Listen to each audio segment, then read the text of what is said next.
are one. We are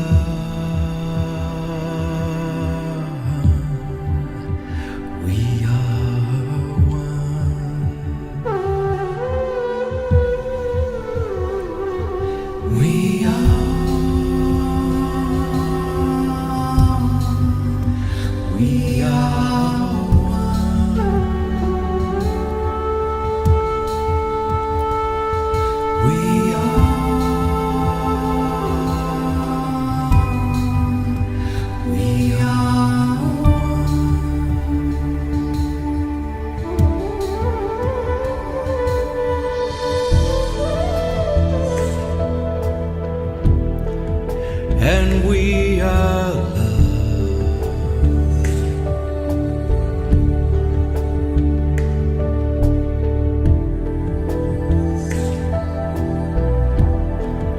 For we are one.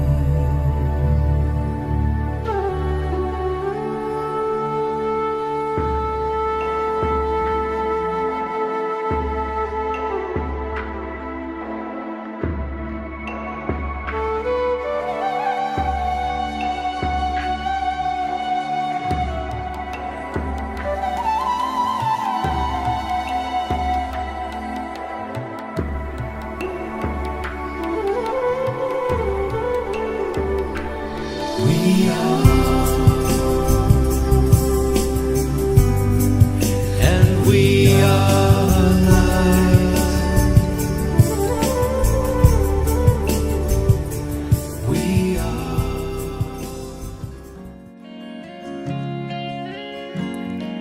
You love me so much more than I could ever know.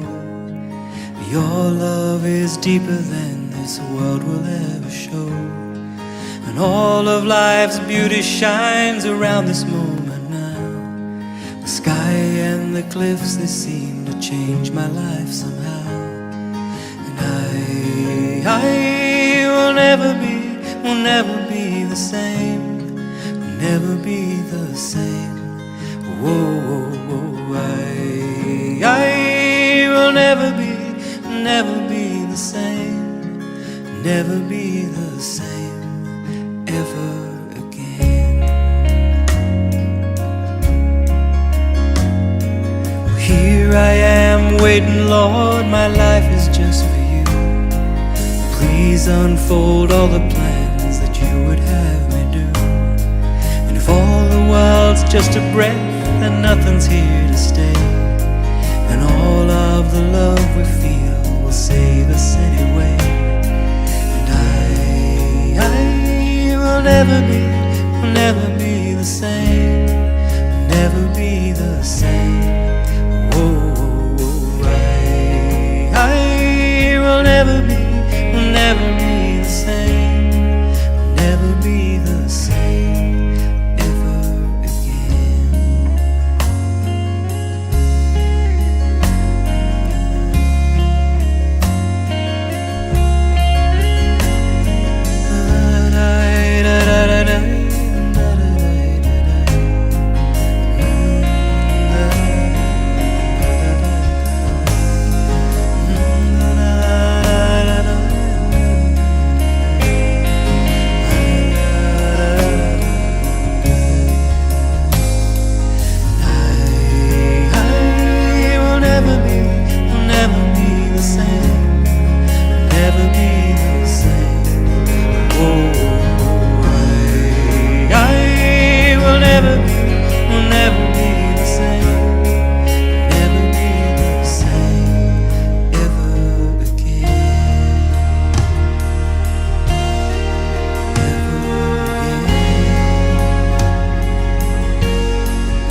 Hello, and welcome to another SDAQ&A. I have no idea, Emma, if we're live, what's going on. For some reason, I've had to press some buttons into Facebook. If people on the Facebook group, if you could write in the comments and let me know that it's going live in the Facebook group. If you're watching from the Facebook page, can you let me know if it's going live there? And those here on YouTube, are we live right now? Before I introduce my guest, I just want to make sure we are live. What a confusing day. It's not Rodrigo. That's tomorrow. I made a mistake there. And with our new time, Emma, I thought, brilliant. I'm going to be right on time. Made myself a nice little cup of tea. And yeah, who knows what's going on. I sent a message to Rodrigo and send you the link in 15 minutes. And then I remembered, hang on, my guest today is Emma, not Rodrigo. Rodrigo is tomorrow. So just waiting quickly if someone could just mention if you can see us here. Yes, we are live. That's awesome. Good news. Well, we're gonna go for it. Welcome everybody. My special guest today is Emma Ray. How are you, Emma? Oh, hang on. Now something else is wrong. Let's try that again. How are you today, Emma? I'm very well, thank you. Can you believe it? I know. Comedy of errors. Everything, exactly. Everything was going so well, and I thought, nice. And I had you written down as today, but in my brain. Anyway. We won't explore Muso brain. And we're here now. We're here now. We're relaxed. I've got my beautiful English breakfast tea. Oh, that's a good one. Oh, it's a nice one. And we're going to be chatting about a very interesting topic, and that is people leaving the SDA Church, and in particular, your story of your journey out of Adventism. And so I think let's kick off and welcome everybody that's watching, by the way. Thank you for all the comments. Feel free to ask Emma any questions as we go, and if we can, we'll insert them into the conversation. But Emma, tell us a little bit about who you are, where you live, and then go way back to where the story began. Well, I'm a teacher. But in the last couple of years, I've had my own literacy business for students with learning challenges, which I absolutely love. So I'm not in schools anymore, but some people here might actually know me from when I went to Avondale College, which it was college then, it's university now, and the times I've worked in the Adventist school system as well. So some people would know, like Darren Pratt. I know him quite well. Just different people. I actually have a number of friends who are Adventists, and I don't have an issue with that, or it doesn't create an issue or anything. My job as a friend is to encourage them in their walk with God. So I believe that everyone has to decide themselves. So the reality is, if they're still being an Adventist and that's their walk with God, I'm there. I'm there to encourage them. My journey has taken me in a different direction, and that's great too. Yeah, I like that. I like that normalizing of it. It's not like you're saying, hey, you've got to leave and don't be stupid if you stay. No. You're just saying, hey, use your own mind, draw your own conclusions, totally respect where you're at. Yeah, absolutely. And I think I remember hearing someone once say that the word encourage has the word courage in it. And we need to be encouraging people to have the courage to step out and do what they're called to do. Yes, yeah. Because it does take a bit of courage to kind of, from the Adventist group perspective, that you're kind of walking against them, against the grain. And by leaving, sometimes they're offended and can feel betrayed by that. Yeah, they can, although the friends I have are more, they're not very, how do I just, well, a friend once told me that there are two types of Adventists, not my quote, two types of Adventists, religious and Christian Adventists. So if you're putting it in that perspective, they're quite open-minded Adventists. So it doesn't become an issue, really. No, it's that classic example of, you kind of find out who your true friends are because those that love and accept you for you, when the dust settles, they're still there. Yeah. And the reality is I haven't had a lot of pushback from people I've known through church. So which is quite interesting, and good and positive. So yeah, that's good. So we're getting some nice hellos to you, and Rochelle, who I've been talking to also this morning about potentially doing some kind of a show or presentation later, has gone, "Hi Emma, so excited to hear another story from a female perspective." Someone did say to me the other day, "You just got lots of men on the show." and I promise I ask as many women as men, but women, whatever reason, just feel a little bit less likely to want to share their story. Why do you think that is? I don't know. I think it just depends on the person, really. I don't know whether there's an element of how it might reflect on them as mothers or wives. It's hard to say, really. And then the Christian tradition is that men tend to lead. So I wonder if that's a part of it as well.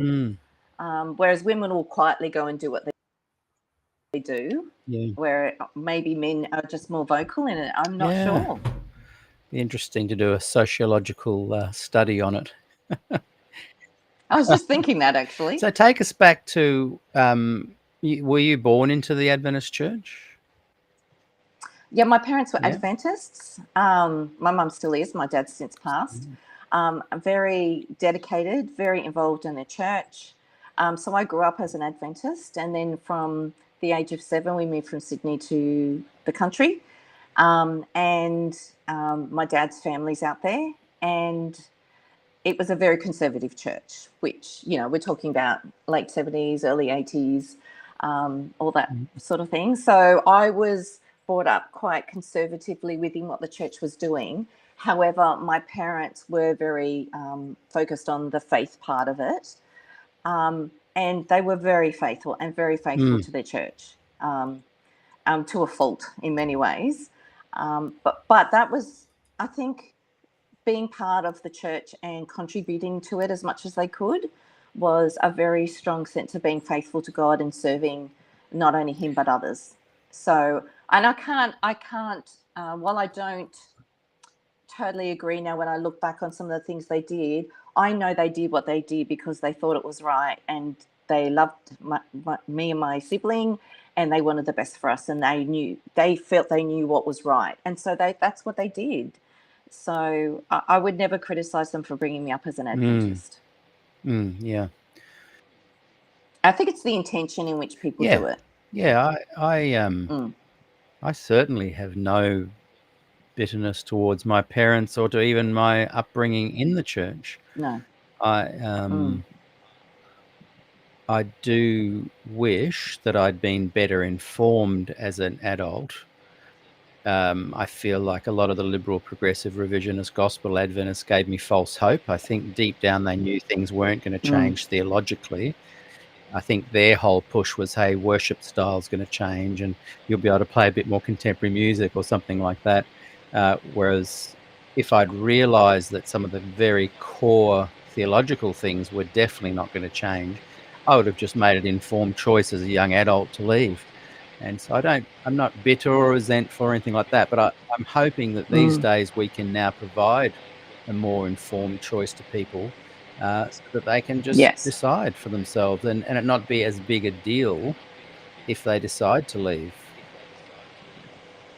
Yeah, the interesting thing for me was, and I've had a friend who is now no longer an Adventist but involved in a Christian church.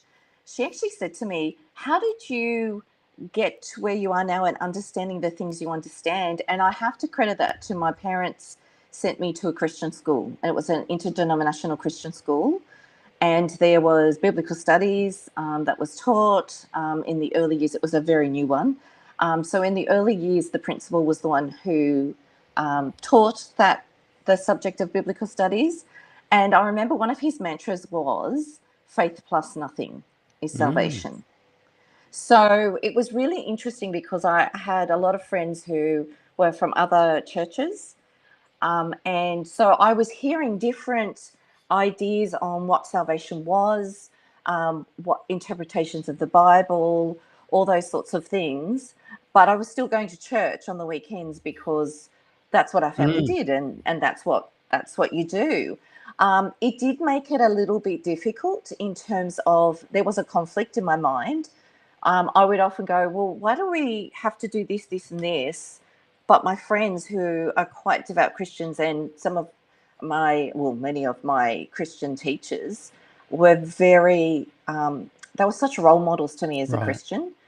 And I was trying to figure out why is our church making it so hard for us as opposed to others who are so busy focusing on the actual essence of what it was about in terms of Christianity. So in many ways, I felt like I had to keep jumping through hoops. There are all these hoops that we Right. had to jump, whereas my friends were focusing more on the connection and the relationship and how can I better understand the Bible and the message God has for Yeah. me.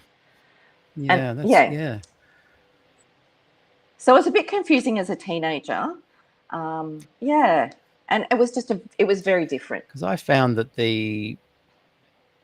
those who were promoting the gospel and Jesus as the center would often focus on your feeling connection with Jesus, your relationship in a sense of feeling his presence. And I bought into that, and I don't mean buy into it in a bad way, but I resonated No. with that. And my whole musical ministry during those years was based on that as well. Um, but I feel like it's a little bit, can be used as a bit of a smokescreen with young people.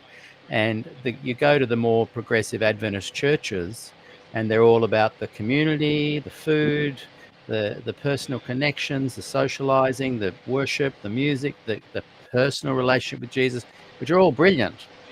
But you also have this concept where you think, I'd like to also connect with some meat and potatoes there too, some in-depth theological stuff. Not everybody, but I find a lot of people do. And I totally agree. And I think it depends on the denomination as well. Some churches are more like you've just mentioned. Other ones are they are traditional in terms of comparison. However, I think the combination of having friends who were very much Bible study churches and other ones where it was more about worship, it gave me a really good vista of all, like being able to take one from each and then being able to understand there was a balance, if that makes yes, sense. yeah. It's funny that a lot of the meat and potato conversations came from conversations I had with the more conservative church members. And where, you mentioned you were at Avondale as well, and we lived on the campus just near the water tower. So we were literally halfway between the more progressive college church and the more conservative memorial church. So I'd go back and forth between two. So in a weird way, I had a balance where I was able to have some vigorous conversations with the more conservative ones who were definitely pushing their Yeah. teaching, but it felt good to stimulate the mind. And then you could go and be all fluffy, worship, sing and praise, and have your haystacks at the college church. I will add, though, at the time that I was young, there was much theological, intellectual, interesting debate going on at college, but the gospel, progressive, liberal, revisionist Adventists tended to keep to themselves in their little Sabbath school rooms and luncheons and whatnot. So I kind of fell into that group that just really didn't get a sense of camaraderie from any of the main leadership bodies within the church, the scholars, the academics. We were just kind of on the outside looking in, my generation anyway. So at what age? Well, it's interesting you say that. Yeah. Because I'd had that Christian schooling where I was able to see how people worshipped, how people went to church and did their Bible study, it then made me more understanding the wide range of how people approached it. So because I wasn't brought up in an Adventist home that was a very strict or rigid, and there wasn't a lot of Ellen White. There was not a lot of Ellen White at all. There was a lady who in church would get up and read slabs of it. And as a child, I couldn't understand why, because it seemed like it was out of context. But yeah, I knew of her, but I had never read an Ellen White book until my first semester at college. And it was the Bible subject you had to do. And we had to read Steps to Christ. And I thought, oh my goodness, I got this far and now I've got to read one. It was almost a challenge. Can I do my Christianity without reading one of her books? Well, the sad truth is you should be able to. Well, that's just it. So I did not realize the link of what her writings were in terms of the doctrinal beliefs of the church. I saw that more as the church believed those according to what they understood from the Bible. Yes. I didn't really understand any of that until much later. Yes. Yeah. I think we were all taught to believe that her assessments and, observations of the Bible were accurate, and we're just adding to it in a sort of expansive kind of way. When you get older, you realize, actually, they're quite different interpretations and commentaries on the Bible than perhaps the Bible itself. Yes. Yeah. So it's sort of, the Christian schooling actually sort of ruined me a bit because I hadn't grown up in just the way of being exposed just to Adventism. I had this other dimension to it. So I was always trying to be able to fit, but I think it had made me a square peg for a round hole. Yeah. So I think, and so there were times when I would try so hard and I would be trying to, if I follow this and I do this, you can ask my husband that, I was, always trying to make sure that I was doing what was right because I thought that's what God wanted me to do. But in the back of my mind, and I look back at it in hindsight, I realized that I always didn't quite fit it because my Christianity was sometimes a bit too Christian for some Adventists. Not all. And I mean, this is just my experience and my perspective. I would never tell someone they're wrong. They need to work that out themselves. I don't necessarily always agree with people on what they believe, but I still think it's about going back to the Bible. For me, it has to be in the Bible. I don't mind a commentary. I do have issue when I'm told something extra, but it's not in the Bible, if that makes sense. I remember probably my first little thin end of the wedge was when someone I was giving a Bible study to, and I was 22. So I was very young. And he was asking about Ellen White, and I was praising her without even realizing why I was. And he said, but she adds things to the Bible that aren't there. Now, I knew she would do that from an artistic license where she would expand on, the scene and make it more come alive. But I didn't realize at that point that she'd actually added quite significant sort of theological aspects as well. And he pointed out to me this particular one where she had said that Satan, after the fall, realizing he was wrong, asked an angel passing by to take him to Jesus and God and ask for forgiveness.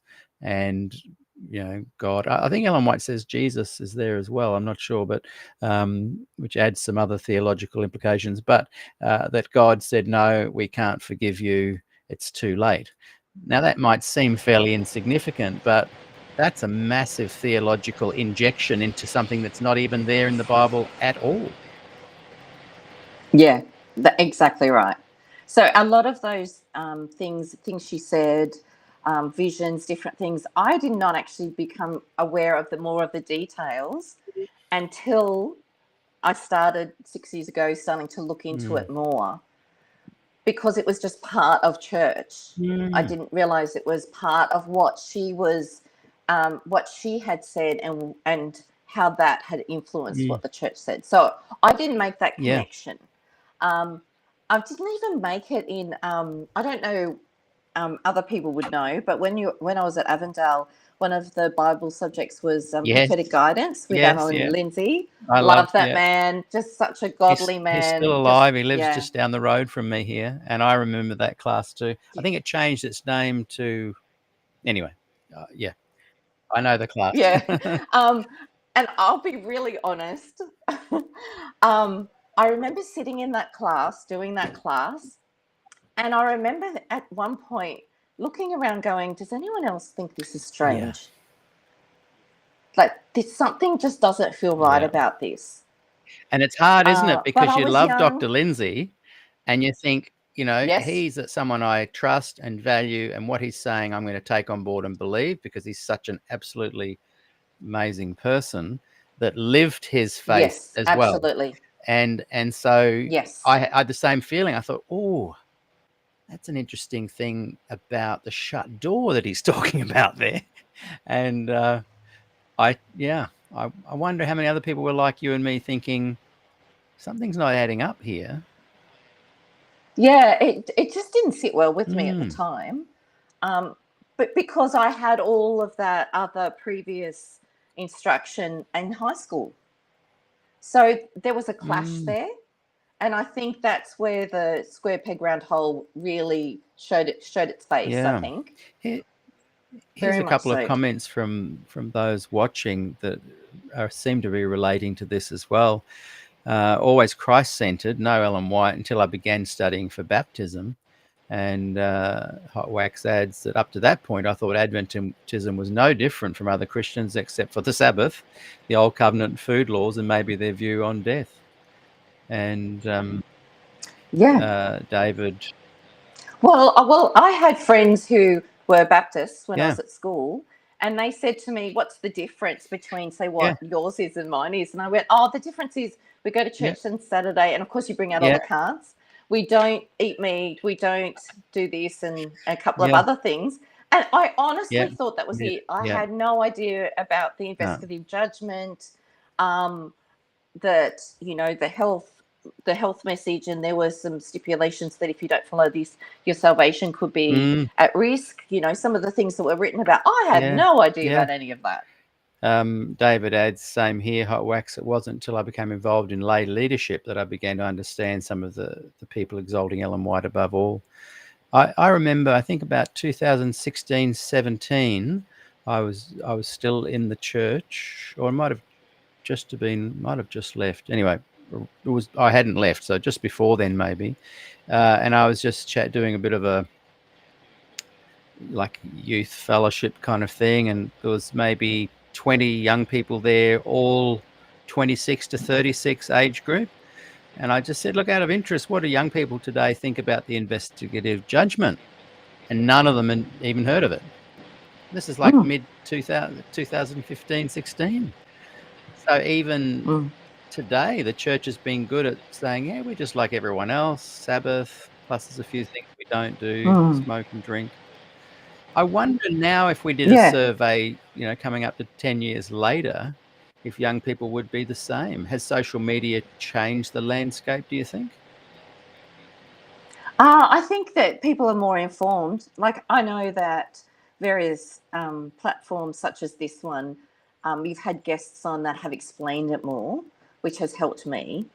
and other places I've looked on the internet to go, well, what is this investigative judgment?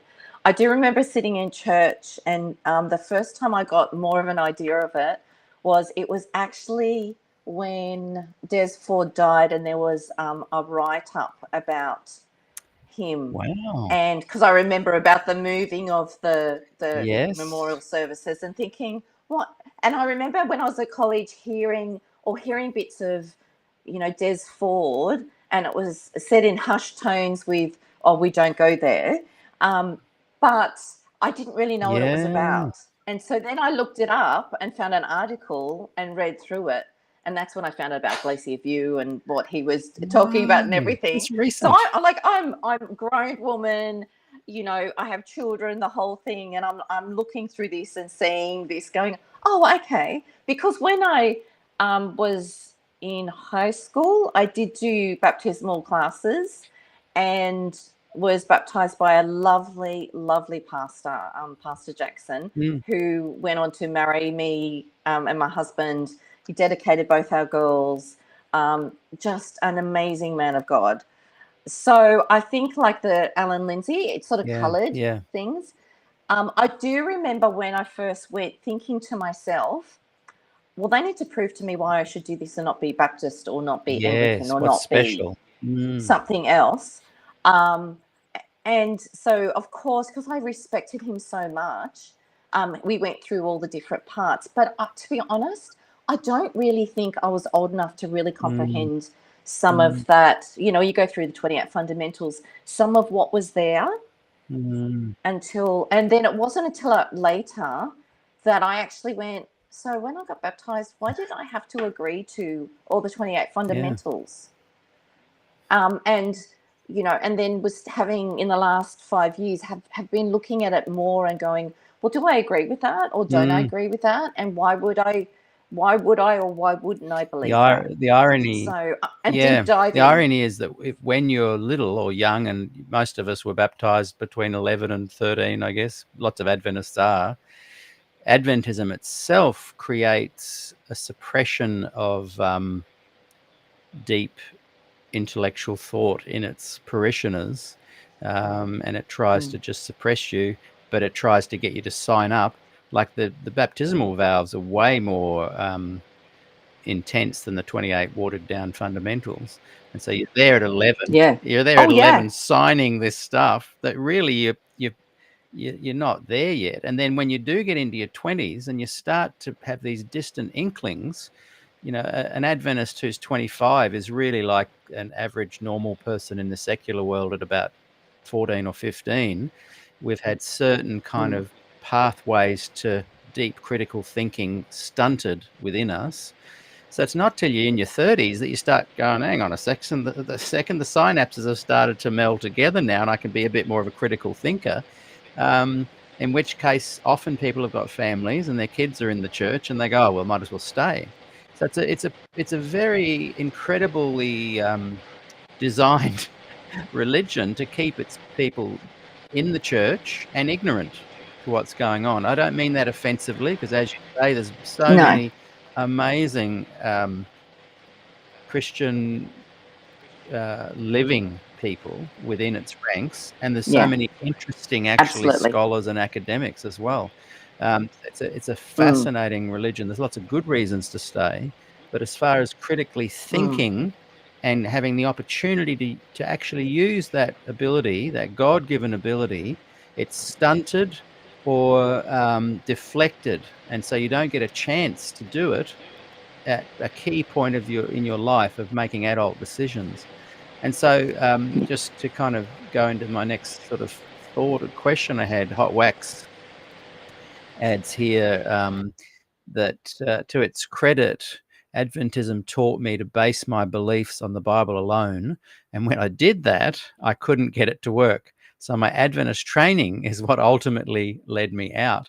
So I'm guessing with you had some early, like, what's going on here, thoughts, but it wasn't till you're an adult. And Hot Wax is saying there that Adventism taught me to go to the Bible, and when I did, I realized that Adventism was wrong. So But can you? I didn't realize that till like in the last 5 Yeah. years. Well, that's the Yeah. thing. That's what I'm saying. As an adult, you Mm. start to realize that. So as an adult, and with your awareness of that, and you were saying that particularly when Des Ford had died, and you saw all the shenanigans about the moving of his memorial service and whatnot, and then you looked into Glacier View and whatnot. Yeah. What then did kick in? What were some of the processes that you went through that made you start to doubt enough to actually leave? Well, referring to what the beginning of what you were saying before, when I did my Bible studies and got baptized, I was really young, and so I I wanted to stay with what my parents were doing because I believed they had the right intentions. They were bringing us up in the way we should go, and so therefore I didn't want to. I didn't feel ready to step out of that. I was young. Mm, I was going with what I knew. Um, I think to be honest, so I've worked in Adventist schools, I've worked in Christian schools as well. So my first 8 years was in Adventist schools. And the interesting thing was after the 8 years, I was headhunted into a Christian school in my area by someone into a leadership position in that school. And the interesting thing was when I got there, I felt like I was at home. wow. And yeah, I felt like I was at home around other people, Yeah. Anglicans, Baptists. There was Hillsong, there was Interesting. all sorts of Yes. things. And suddenly I was at home. And Wow. I didn't grow up in a family that was closely linked. In fact, for a while there, I think the pastor's family and our family were the only ones that weren't related to anyone.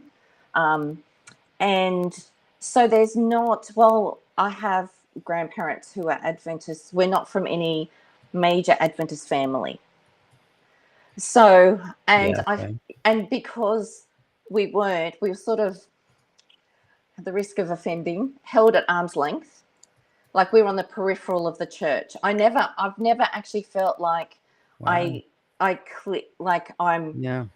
like I couldn't join their cliques. I didn't have the right Adventist name. I didn't have the Yeah. right family that was all together. Although when I got married, my mum said, "Are you sure you want to marry him? Because now you're going to marry into this family." Yeah. like you won't be to the side anymore, like she was joking, Yeah. but But there was some truth in it. yeah, there was some truth in it. So Yeah. um I think for me, I knew that I was sitting on the peripheral. I knew that I thought differently, and so therefore where I was at the Christian school for about 12 years. In that time I was in different roles because I had my girls. And then I was asked to go back to a school, and I was there for 5 years in Adventist school. And I realized I was stepping back into the bubble, and it was too close for me anymore. I Mm, couldn't do that anymore. mm, Um, I just found it too hard to. The person that you go to church with is the person you teach with, who was also teaching my children piano, and it was just too insular for me. I know some Adventist people really, really enjoy Adventist community. They're with like-minded people. They do things on Sunday because there's things they don't do on Saturday. But for me, it was really difficult because there was a clash of, it alienated me from other people and other Christians, especially in high school, because all mm, my friends, the things I wanted to do on Sunday, they were doing on Saturday. And then on Sunday, they were with their family at church. mm, So you're sort of caught between, you're in no man's mm, land. mm, There's this group here and then this group here, and where do I fit? I'm sort mm, of I don't really mm. fit into the Adventist mold, don't really fit into my other churches molds. Yeah. I was my own person, really, floating along. um and then there was a sort of a really difficult situation, which I won't go into, but I then, with where I was working, and I actually stepped out, away from that position, and gave myself time to heal, because it had been a very difficult situation. And I thought, okay, I can't do this Adventist thing anymore, because, Mm, like, I'll be honest, growing up in the church I grew up in, um, how do I describe it? 2 weeks before I went to Avondale, I said to my mum, I can't do this. I can't go there.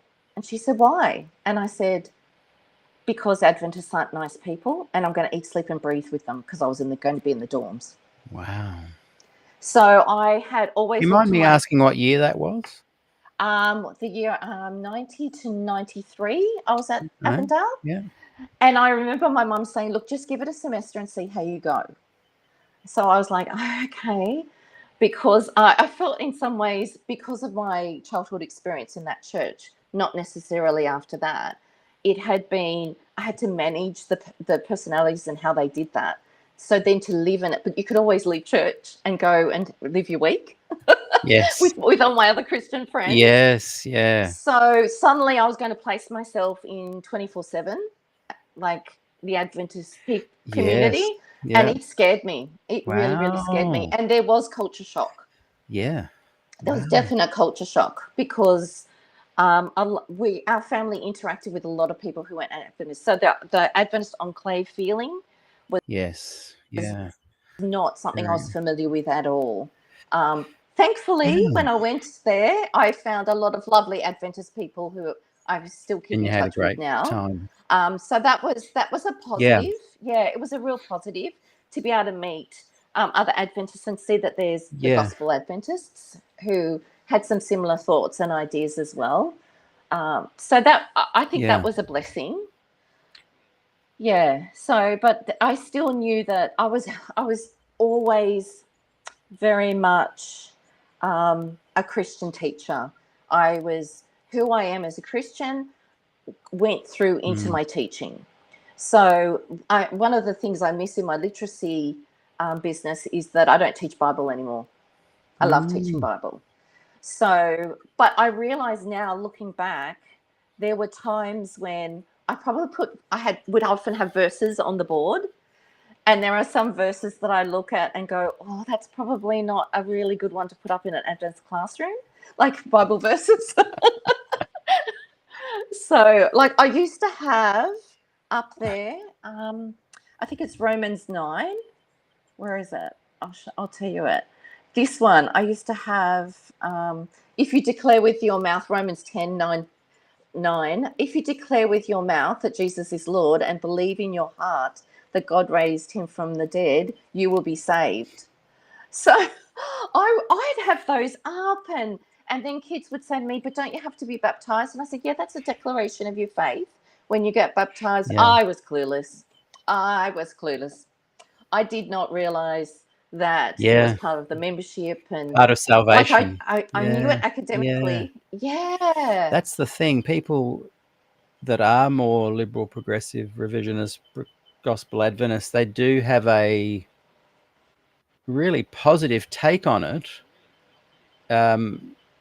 That seems to, they seem to almost be totally unaware, as was I, as were you, that actually the correlation between some of these teachings and salvation are so profound, but we teach them as if they're not.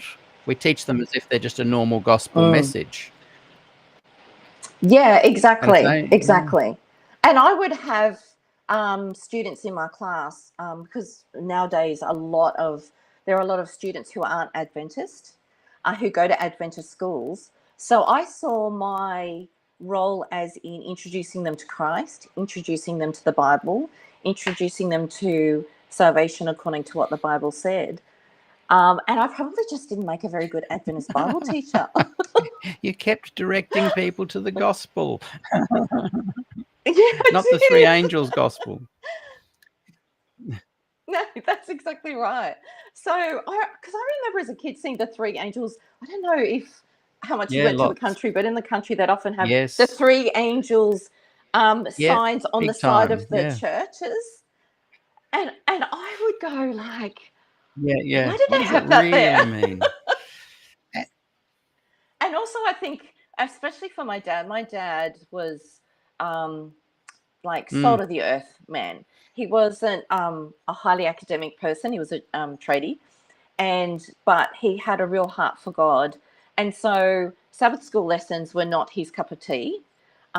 He just stuck with the Bible. And I have to say, up until the time, which Mum still does, but up until Dad passed away, he passed away in 2021. And for years, Mum and Dad would read a chapter of the Bible every day, and they'd work their way from Genesis through to Revelation. They would read through, and each time they would do then another translation when they'd start at the beginning again.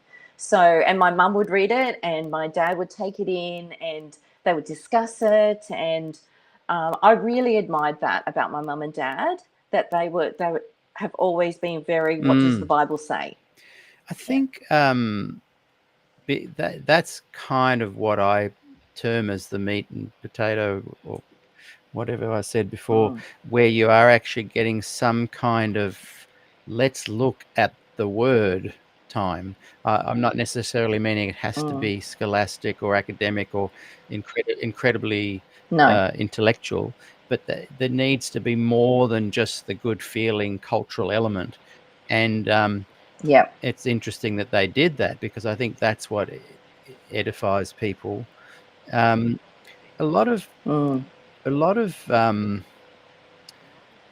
people who start exploring Adventism, and they start finding things like, well, hang on a second, the atonement wasn't really completed at the cross.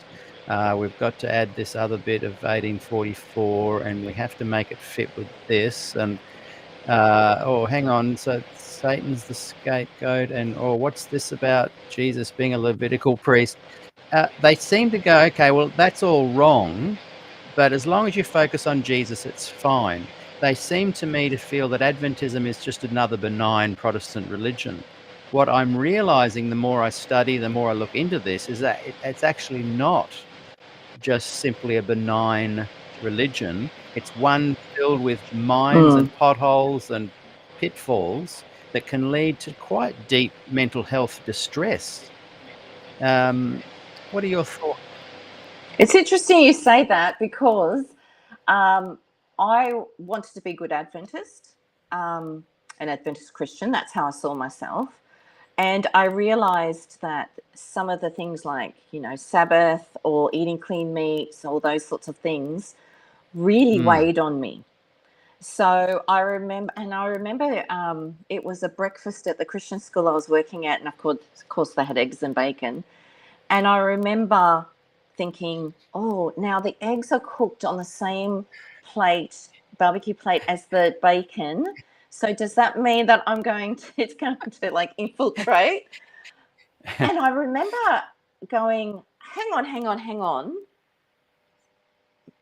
This is not going to keep me out of heaven. I still remember that morning. And that was before I had my girls. So more than 20 years ago. And I remember thinking, hang on, my salvation is not based on what I eat. Which I've since heard that some writings contradict that. Keeping Sabbath is not going to save me.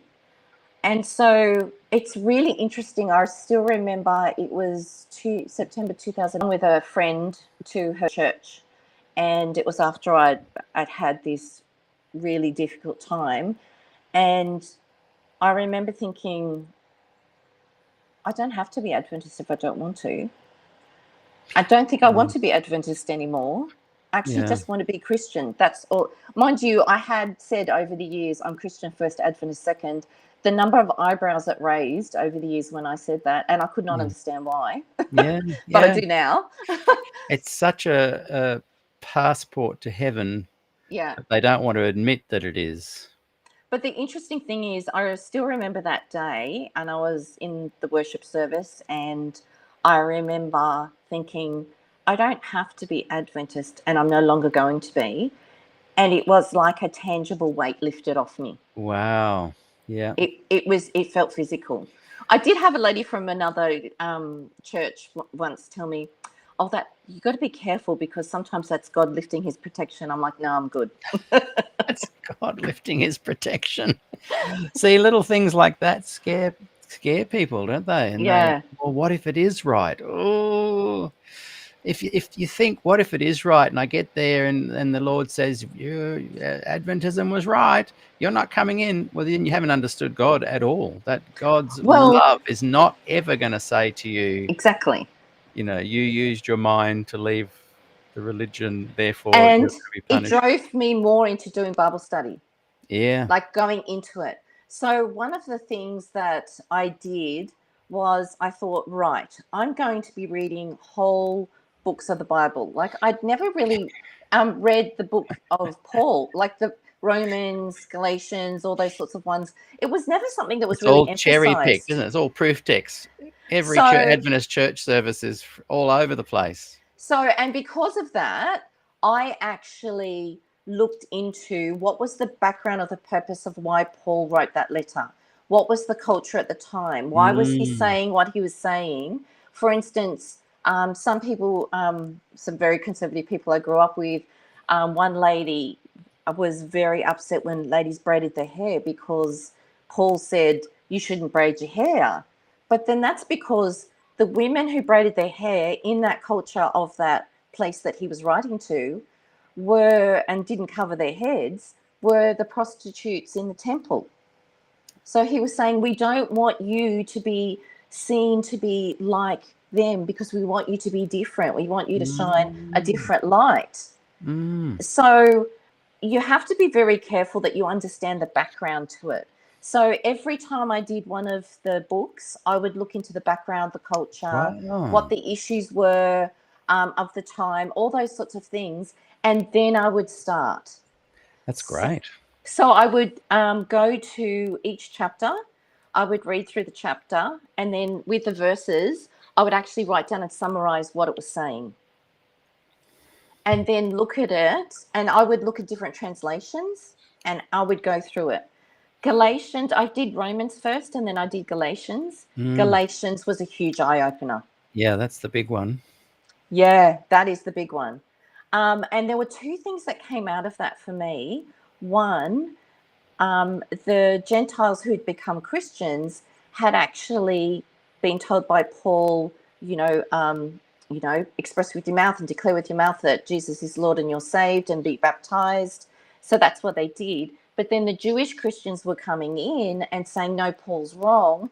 You need to be doing the clean foods, the circumcision, the Sabbath, all those different things. And Paul was actually writing to them and saying to them, no, the Jewish people are doing what they're doing, but you're Gentiles, you're not Jewish.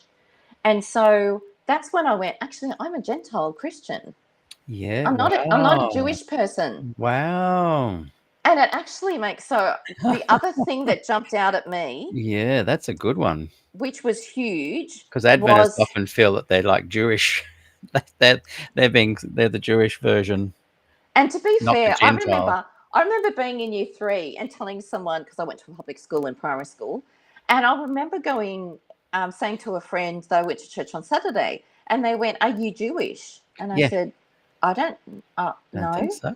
And then I remember looking up a dictionary and looking, like, because there's no Google then, No. looking up a dictionary and going, I don't get this. It says Christians go to church on Sunday and Jewish people go Saturday. So what am I? Like, Yes. I would have been year Wow. 3. Yeah. Yeah. And then as But an adult to go, hang on a second, Paul's speaking to the Gentiles. I'm a Gentile. yeah, That would I'm a make it Gentile. resonate even more. And then I was reading through, of course, because Sabbath is the hardest one to let go of. Yeah. I can't remember her name, but I know a while ago you had a lady come on who spoke about, she was working through this. And when you asked about Sabbath, she said, I haven't been able to figure that out. I haven't made peace with that one yet. Yeah. And that was one of the last ones to go for me, because it's such an imperative part of my growing up, even my adulthood, that set us apart from everyone else. Yeah. So if we're not doing that, well, then am I letting go of something really, really important and throwing it away? So the interesting part from Galatians is, I thought, okay, if I'm a Gentile Christian, what's the difference with a Jewish person? So if you look at Exodus, when it's, I think it is, I'm just having a look now, 31. Now, I know some people will disagree with this, but this is my understanding of it from what I've been going through and studying. It talks about in verse 14 that you should observe Sabbath and keep it holy. And it even says if people don't do it, they'll be put to death, which later on I'll talk about Old and New Covenant with you. It also says that the Israelites are to observe the Sabbath, celebrating it for the generations to come as a lasting covenant. That covenant isn't for me. No. I'm not from the Jewish faith and the Israelites. I'm not. And it wasn't until the Israelites that they actually observed Sabbath. So Abraham didn't observe it either. So yeah, Wow. because the covenants, I hope you don't mind me with you, but the covenants are, No, I love it. the Abrahamic one, the covenant was circumcision. And then the Mosaic one, it was Sabbath. And so the new covenant through Christ is the baptism, is when you get baptized into Christ. So we have different covenants. Even, who was it? Noah, he had the one with the rainbow and the promise of never having a flood again. So God does do covenants, which are promises. And then it helped me to understand the New Testament more. They're promises and symbols for a period of time that covenant is to be kept. Yeah. And people And say, well, even, Jesus kept the Sabbath, but when he died, that is the end of that covenant. A whole new thing started after that. because if you look at Abraham with the circumcision, even the Israelites, because I think it was the 8th day that they circumcised their babies, even on the 8th day, if it was a Sabbath day, they still did it. Right. So by doing that, there was still another covenant that overrode the Sabbath one. Yes. And then you look in Galatians where it says you don't need to circumcise, you don't need to do this, this, this, and this. Yeah. So It's very clear, isn't it? Yeah, so I've worked out that from looking at the Old and New Covenant, that the Old Covenant, and I've always said the Israelites going into the wilderness was boot camp. They'd had 400 years in Egypt. They were used to the culture of Egypt. God needed to put them into boot camp, get them away from the distractions of everything else to get them back on track. And oftentimes, then I've heard the metaphor of when we have our children, we demonstrate and discipline them and show them what's right and wrong. And we have to be quite black and white about it because that explicit teaching helps them to understand better. Whereas once that child understands that discipline, then we self-discipline because we know what's right and wrong. We don't have to have all the rules and regulations. You know, I don't have to have when you get up, you have to make your bed. Once you finish breakfast, you need to brush your teeth. They were also the sorts of rules I have as a child because I needed to be taught that discipline. And because I'm now matured in my Christian experience, I don't need all that because I will naturally do those things. So, yeah. Yeah, that's great. Be good to have you back on one of our Friday programs and just do, our Good News Fellowship Day, and just do a talk about Galatians, the context where it was, and how it is applicable today from that Gentile perspective, and just pour into it for an hour. It'd be great just to focus on that. Hot Wax, so I'm sort of inviting you onto to another show soon to do that. So plant that in the back of your mind. Hot Wax says the 7th-day Sabbath is in the 10 Commandments, which means it is moral law and not simply old covenant. What would you say about that? Yes, but does it have to be on the 7th day if I'm not doing it strictly to the old covenant law? I can make it Sunday, I can make it Wednesday, I can make it another day. The difficulty I had as a young person is there was so much emphasis on Saturday Sabbath that I wasn't very good at taking into the other parts of the week. And that I have more of an understanding of having a rest in Jesus. Like Mm, he's my resting place. And I mm, have to say, since stepping away, instead of having to follow all the things that you need to do, mm. I'm a lot more focused on, instead of jumping through the hoops, I can focus more on my relationship with Christ, my Bible study, all the different things that I like to do during the week that I wasn't as good at because I was so focused on the things that I had to do when I had to do them.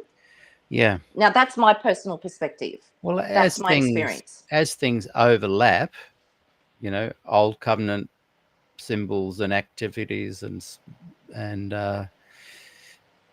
like the circumcision overlaps into another covenant, overlaps. All of it's about us growing in maturity.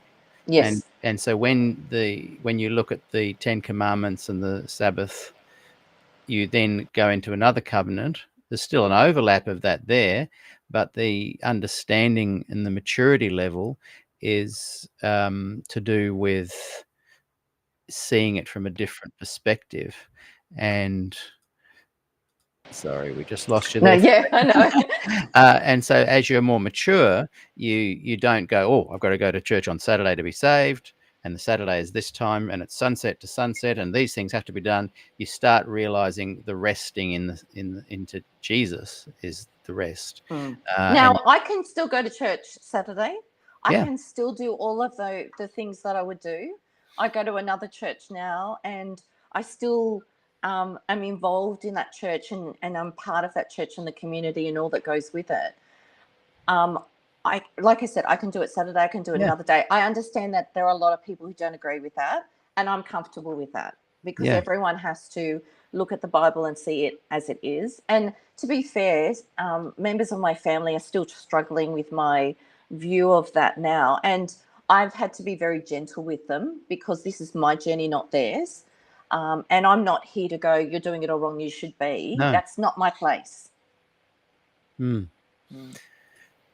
Malcolm Clark says, it took me quite a few years to come to grips with what rest in God's work is, and for me means.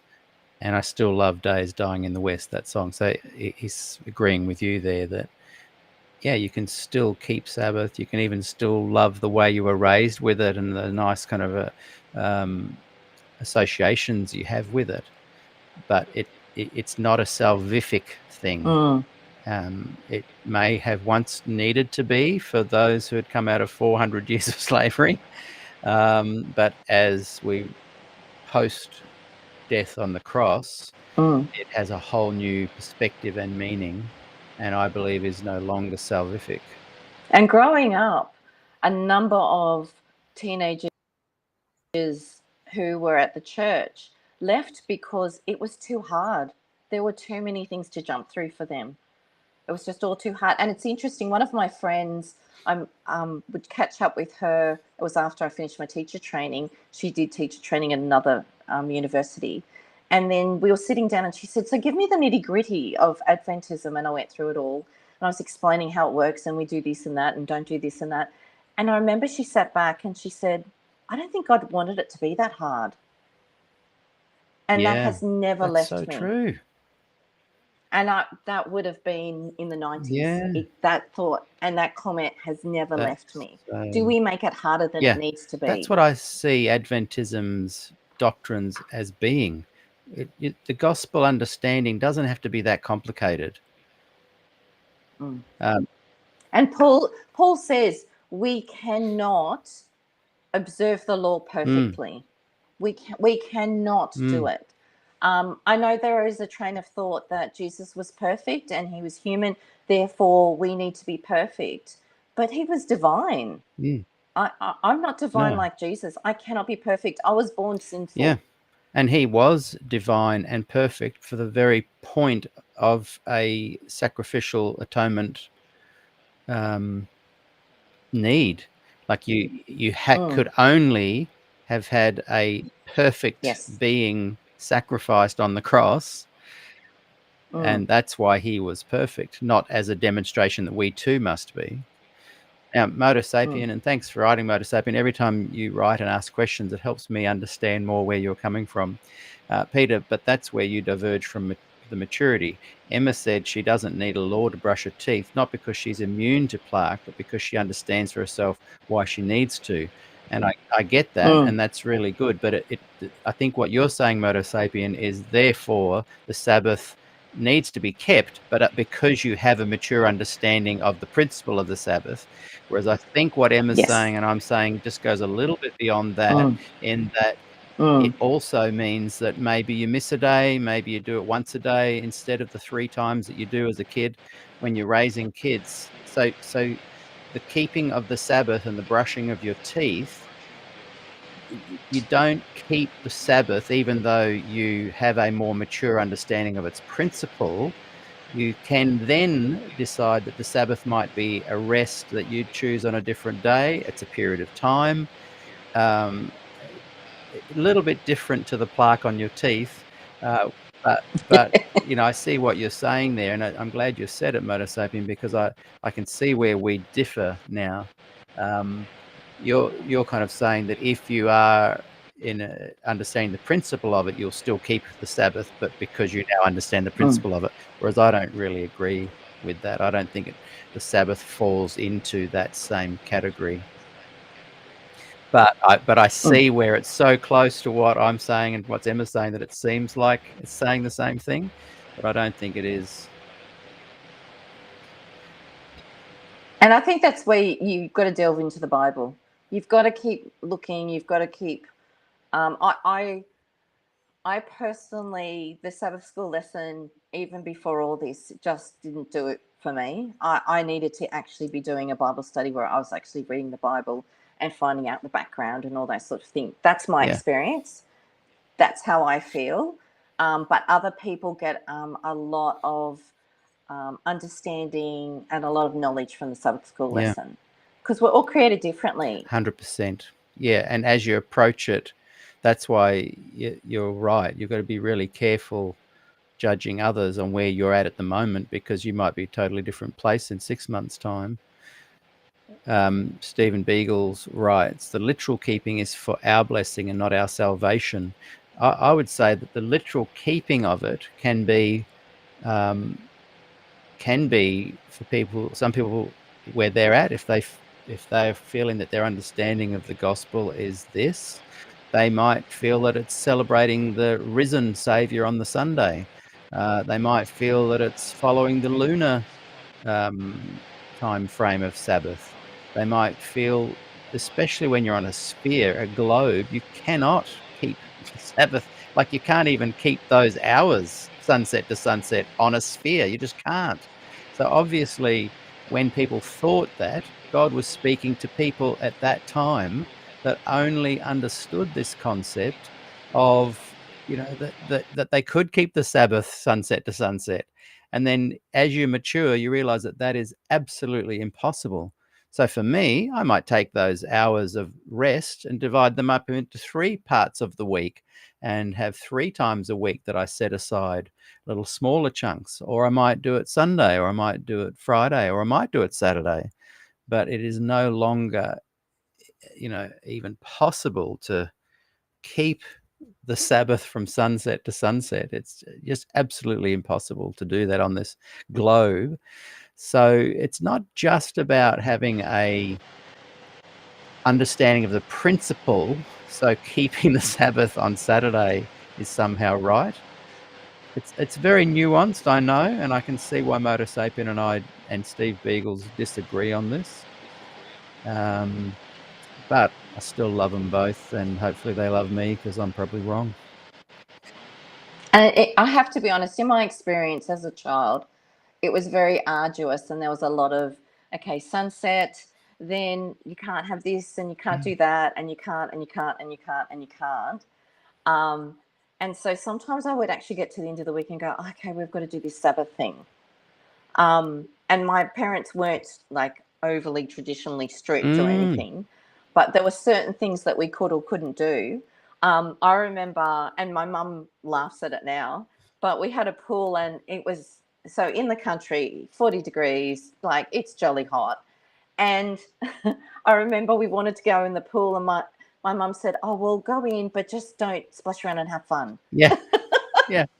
Which she would not be No, like that not now, me. because she's grown as well as in her Christian Adventism. But I still remember that. But then I also remember my mum saying something came up about salvation, and she said, "Oh, well, I hope I'm saved," which I now understand that from Ellen White's writings, that was one of the things she said.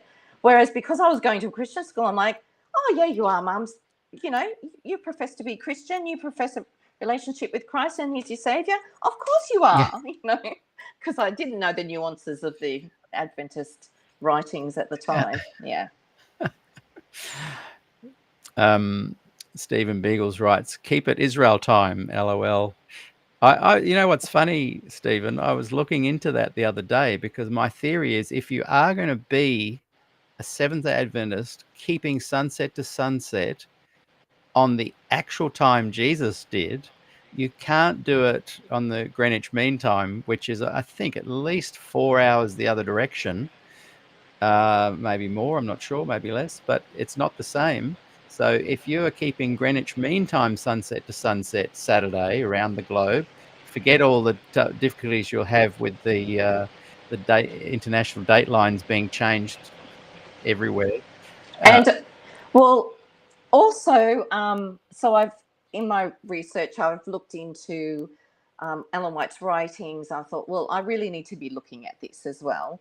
I looked into it. It's interesting because she had a vision that it was 6 o'clock to 6 o'clock, because Bates, one of the founding people, had said, "I think it should be that." So she had a vision that said that, and then they changed their mind to sunset That's of the right. That Jewish was 6 to Sabbath. 6. So then she had a vision for that, and I thought, when God gives a vision, I'm sorry if I offend, but if God Yeah, gives a vision, He gets it I right the know. first time. He doesn't give you a second one and say, "Look, I'm just going to Yeah, fix this. I made a yeah, mistake." 100%. That Yeah, didn't sit right yeah. well with I me. can totally understand if you are speaking into a generation of people on a planet that believes the Bible pretty much comes from the flat earth believing era. I can fully understand a God saying, "Hey guys, 6 days, and on the seventh, and let's try and ease you into understanding the principle of it later on." Mm. But when you come into an era that God changes His mind over a brief period of a number of years, that's just her claiming that she saw something that either she didn't, or she made it up, or she was deluded, Mm. because God is not going to tell her 6 to 6 p.m. and then change it to sunset in such a short period of time, when He could have said sunset to sunset straight away. And that's one of the things that concerned me. There were a number of times when similar things happened, where one thing was said in vision and then it changed. And there were just some things that she had visions about, and it just didn't Yeah, sit well with me at all, or it didn't match with what the Bible yeah, says from what I was studying. And I thought, if I have to choose the two, I've got to go with the Bible. exactly. And that's what she said to do. And so if you do it, you'll probably find out pretty soon that she's kind of given you a pathway out. Moto Sapien adds to me, "Peter, if that's the logic, then how could you ever have a birthday again? How could you keep the original hour of your birth? It's impossible." Emphasis implied. Yeah, exactly. So I might choose to have my birthday 6 a.m. Good Friday, 20th of April. If anyone wants to send me a birthday present, that I do choose to keep that every year and have done since I was born. But I could actually go, "Do you know what? I feel like the year getting older, I'm going to celebrate January 1. I'm going to change my birthday to that, but I'm going to keep celebrating the concept of my birth." I can do that. I'm free to do that. So I'm not sure what your point is. And look, the reality is, if you are closer to God and you are more able to be in relationship with Him by keeping a Sabbath from sunset Friday to sunset Yeah. Saturday, more power to you. Go for Yeah. it. I don't have an issue Yeah. with that. I have more of an issue when someone in my church has said, "This is what you have to do," and has changed the goalposts along the way to a certain point. I mean, I remember when I was a kid, I don't know if you remember this book, it was called Adventist Hot Yes. I've Potatoes. interviewed the guy that wrote it. Yeah. Yeah. Because there was always, do you ride your bike? Yeah, Do it's all you, standards. can, can I go to my auntie's birthday lunch? She's not Yeah, Adventist, but it's a birthday, and I don't think they'll play any music that's I know. secular, or Yeah. I just think when it gets very pharisaical, when it gets into that sort of nitty gritty. Exactly. And the irony is that Motor Sapien says, Peter, my point is that the argument just turns into silly things. He doesn't mean what you just said. He's meaning by me changing the principle that you can rest on the Sabbath at whatever time frame you choose. It doesn't turn into silly things. It takes it away from the silly things, because Adventists have turned it into a silly thing of like, we used to discuss, if we went to the beach, Mum, can I stand in the water up to my ankles? Is that okay? Yes, but as long as it's not above your knees. And that's where Yeah. it gets silly, Motor Sapien. That's silly. When you understand the principle of things, you don't have to be thinking along those lines. Like, ironically, Yeah. I loosely keep the sunset to sunset Saturday now. And but if I have a gig that's going to start a bit beforehand, I'll start beforehand. It's not like that I've become Laodicean about it. It's just that I realize that kind of rest for me every week to focus on non-secular things, it just works for me to continue that kind of sunset to sunset feeling. I might be out in the garden and I see the sun going down and I think, yeah, it's time. Awesome. I'm just going to rest now with my girls for the weekend. And Yes. my son, Yes. Well, I have two girls, and yeah, I'm the and my same. sunset to sunset actually is sunset Friday to sunset Sunday. I've Yeah. expanded my Sabbath hours to include 2 Yes. days, and we love it. We go to Bistro Eden Cafe on the Saturday and have a nice little family get together, and we go for a drive up to the Hunter Valley, and then Sunday we do stuff together, and it's become our ritual, and it's expanded a little bit on the whole rest theme. Mm. And that's what works for us based on the study we've done. And hey, I might be wrong, but I can guarantee that it's not going to affect my salvation. And B, if I am wrong, and Adventism turns out that this halo is around the Sabbath, you've got to keep it, I just feel like I know what God is, and God is not going to say, right, you're out, Peter, because you didn't get that quite right. I think God rewards Yeah. I'm people who not are into true to themselves.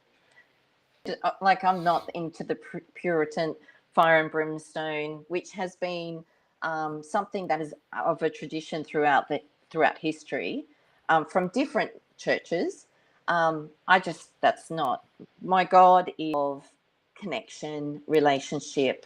He wants the best for me, so therefore I will look in the Bible. I will seek that. He sent the Holy Spirit to prompt me in certain ways that would lead me to those truths in the Bible, and all that goes with that. So it's very relational. Even Jesus, when he was on earth, he was so relational with people. And Moto Sapien points out that, like Emma said, in not so many words, it's simply respect for the views of others. I agree, but I can also disagree with the views that other people have. I think it's hard I can sometimes still go, well, because, to my opinion, that's a bit stupid even. but well, that's I'm still happy to at the end of agree the to day. disagree. Yeah, Yeah. and at the end of the day, once I've had my big bluster of, wow, that's stupid. How can you even begin to think like that? At the end of the day, I then go, oh yeah, I was a bit brash. I can default back to the reality is that, of course, we get to decide for ourselves. That's really very important to understand that. I noticed someone wrote up there, Mum turned off the Brady Bunch halfway through on Friday. I'm like, I I've get got to it. see that, Yep, because I that get it. happened to me with the Brady Bunch, with I Dream of Jeannie, with Maxwell Smart, Get Smart. Yes. Where is that one? I can't see it, but what a good one. That was classic. Yeah. I've forgotten what I was going to say. Something in my brain. Well, I mean, some of the things that you came across with Ellen White specifically that didn't appear biblical, is there anything that springs to mind that she said that you thought, hang on, that's not adding up, and I think that's actually potentially harmful? It's really interesting. I've always, and some people wouldn't agree with this, but this is my experience. I've always been very sensitive to things that are not of God. So I'm not saying that I'm not going to sit here and say she's satanic or anything like that. Don't get me wrong. But I'm not a Halloween person. I'm not someone who does ghost tours. I don't like dwelling in that sort of realm. Okay. So certain things make me unsettled. And for me, I think one of the reasons why I didn't look more into it is because it just I felt unsettled about it. Something just didn't feel right about it. And then when I started deep diving, I have read Can Wright's writings. I know that probably turned off half your audience, but and looked into some of the things that he said of his experiences with her. Mm. And I can see why so many people don't like him, because it would be very confronting. Mm. But other places, I've read a number of things and then went, oh, so this is what said. But you know what set it off? That time when I heard about Des Ford's memorial service being moved because some people were unhappy about it. And then I looked into him, and then the investigative judgment, and then it just kept going. The ball kept unraveling. From there. And then I just looked into it as much as I could. So I looked at people who are pro and those who are against. And the more I looked at it, I thought and I have to say, I really have to say, what I felt really betrayed about was the plagiarism. Right. I was literally about to hold up this book. Had you read The White Lie by Walter Ray? I couldn't get my hands on that one. I was happy to. Yeah. If you can find one online, they're very expensive. When I started reading this one, I'm trying to remember when, maybe 1985. I couldn't read it. I started, it literally made me feel sick, like literal feeling nauseous. And wow, how much does that show that I was indoctrinated to not even question Ellen White? That I was indoctrinated so hard that my body would repulse at the idea of questioning her. And I was a liberal progressive raised on the campus at Avondale amongst the Des Fords and Magnusons and Norm Youngs and Lyndon Rogers. And I still had a physical desire to vomit at any kind of questioning of Ellen White. So I had to put that book away. I couldn't read it. And then in the early 90s, about 93, I read The Prophetess of Health by Ron Numbers. And he is a much easier read. And so what's that? 8 years later, I finally was able to re-look at this kind of stuff. But it just hit me then, as I was saying, that I literally had a physical response at any questioning of Ellen White. And this is why, I guess, with Modo Sapien, if I come across as I'm being extra critical of the Adventist Church sometimes, and I'm scrutinizing it with a little bit more pressure, it's because I do not think it is a benign religion. I don't do this about Anglicans. Be a high Anglican, be a low Anglican, be a Baptist, Sabbath-keeping Baptist, whatever you want. But I tell you what, as I look into Mormonism, JWs, and Seventh-day Adventists, I think there needs to be some hard-hitting scrutiny because of people having the kind of physical response to just even asking questions about Ellen White. It is not a benign religion. It can cause harm to a lot of folk. Just one last quick thing on that before I get off my high horse. There's a study recently done, and John Den, I hope you're watching, you can send me the link, but 74% of Adventists in this study, and it may not be global, but it might be USA, but it's extensive. It's not just a little, let's phone 10 Adventist pastors. 74% of the pastors interviewed on the survey were not assured of their salvation. Now, if you're saying to me that the Adventist Church is just like any other gospel church, no, because you interview and survey most Baptists, Anglicans, yeah, they might not have the theology right. There might be all sorts of things wrong with their personalities, their structure, their system. but the fruit of understanding will reveal that probably only 10% would be unsure of their salvation. So that's a big number, and I think that's means that, yes, sorry, Adventists, we are going to sometimes turn the light up a bit brighter as we scrutinize your faith claims, because they hurt our children. Off the high horse. Well, it's interesting you say that, because part of my research, I came across an understanding that some churches are high control churches.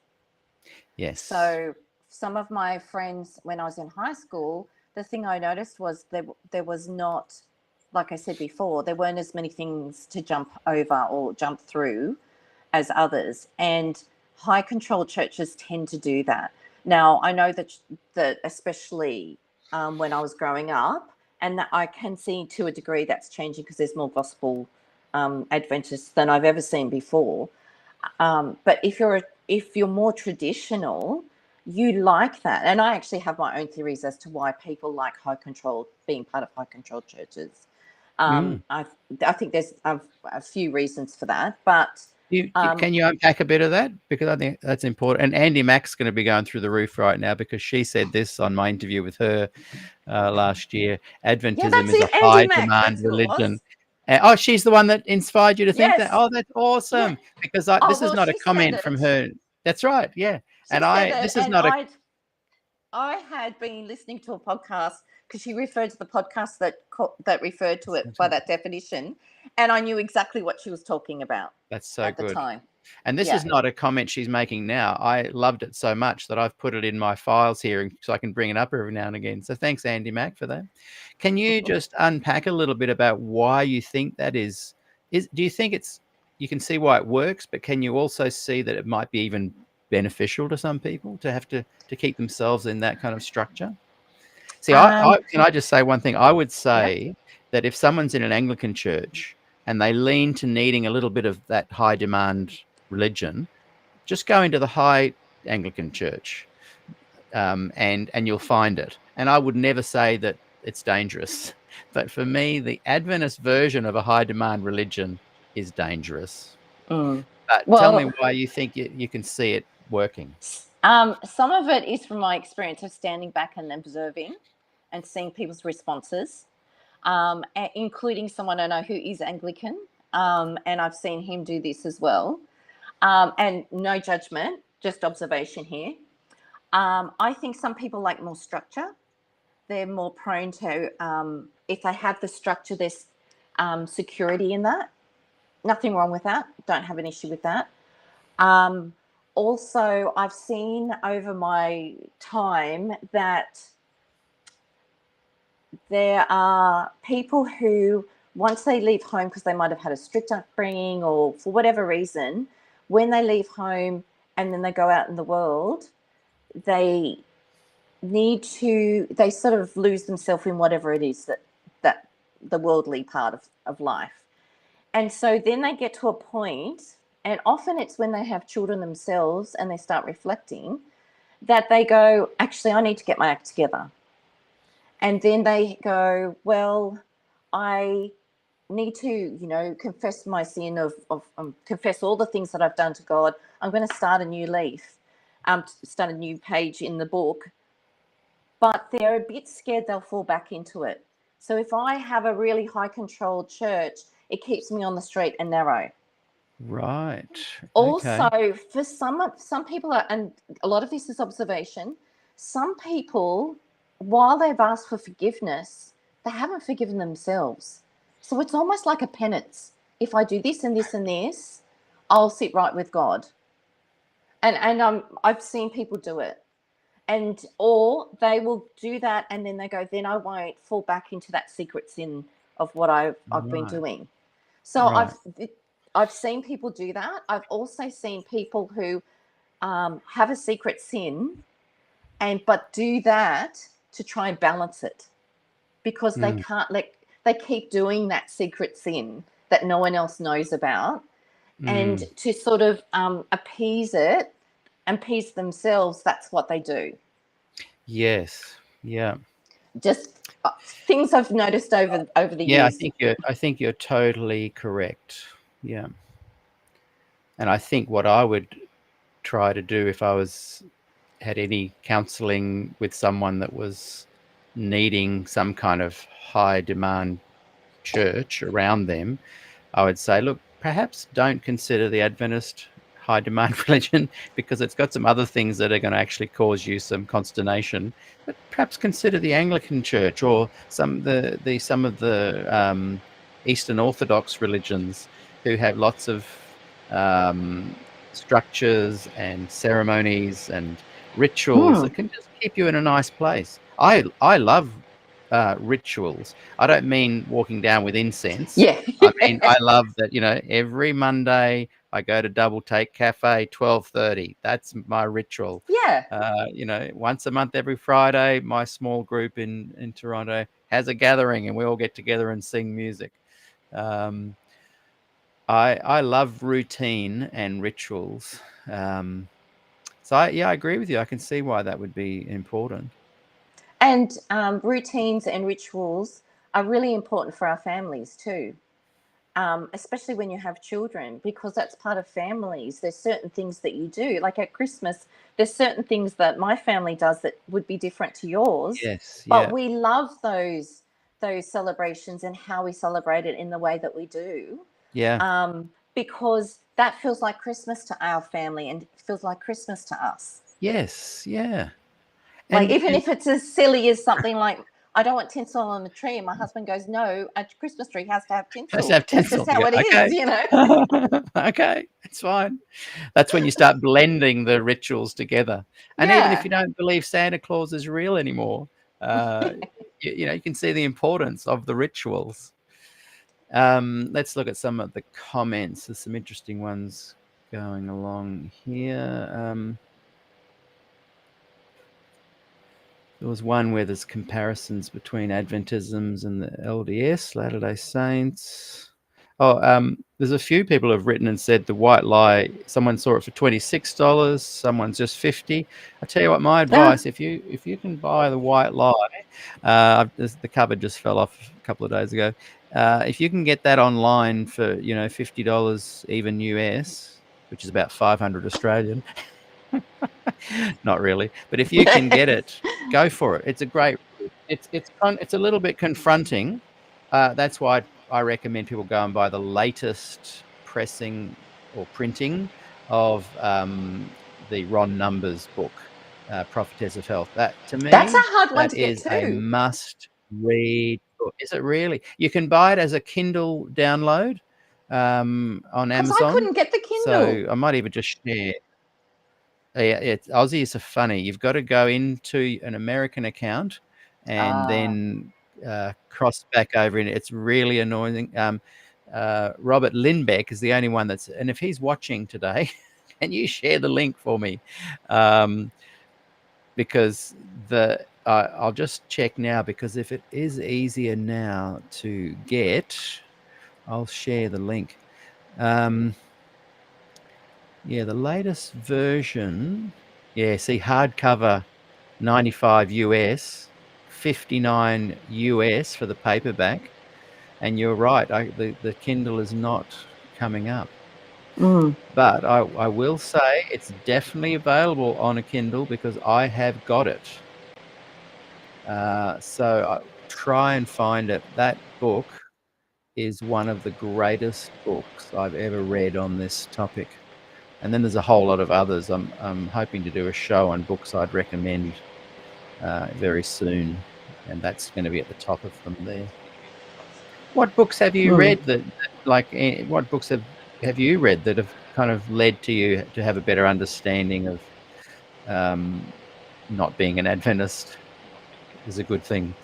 A friend sent me one. They had moved out of being Adventists and sent me one about a pastor who had become more gospel based.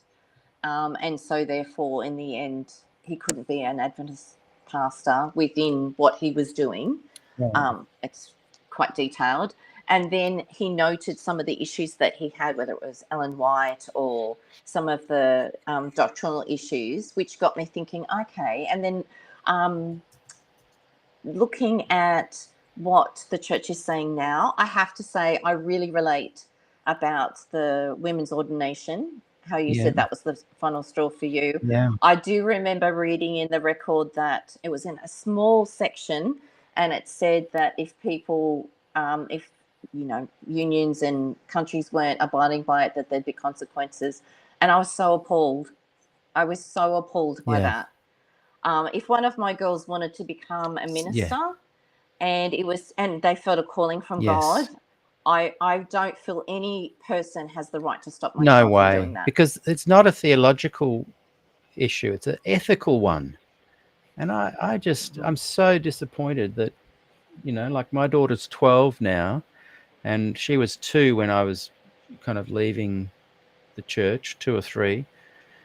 And, there's 10 years where nothing's changed. There's 10 years where all the good guys behind the scenes say, hey, things are happening. Women's ordination's going to... I remember a year ago, people were saying, oh, look, no, it's happening. We've got a big union meeting happening here in Australia. By the end of the year, you're going to see some massive changes. Nothing. What's going on?